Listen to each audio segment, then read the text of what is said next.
The first snow came earlier than anyone expected. Amelia Harper felt it before she saw Aiton.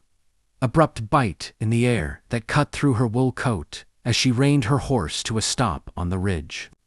The sky above the Sawtooth Mountains had turned the color of dull tin clouds, rolling in thick and low, swallowing the peaks she'd spent the morning measuring. She reached into her saddlebag and pulled out her notebook, flipping through pages filled with careful figures and sketched boundary lines. One more marker, she told herself. Just one more, then I'll head back. She'd learned long ago that hesitation costs more than confidence out here. Amelia was no stranger to rough country.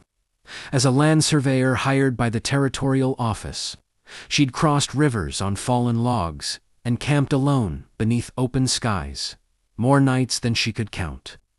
Still, something about the way the wind shifted made her uneasy. The mountains had a voice, and today they sounded impatient. Below the ridge, a narrow trail wound through pine and rock, leading toward the Calder Ranch. Amelia had heard plenty about the Calder family since arriving in town Starburn, private and fiercely protective of their land. She'd already met the father briefly, all gruff nods and clipped answers. His daughter, though, was another matter entirely. Colt Calder stood at the edge of the corral when the snow began to fall in earnest. Flakes drifting down like feathers at first, then thickening fast. He pulled his hat lower over his brow, eyes narrowing as he studied the sky. This storm wasn't right.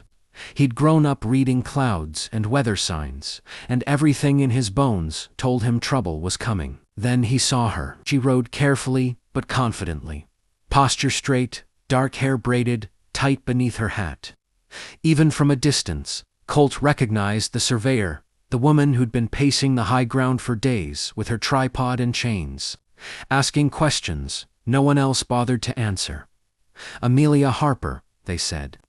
Educated back east, polite but persistent, and heading straight into the mountains. Damn it, Colt muttered, swinging into the saddle. If you want to hear the full story, click the title below.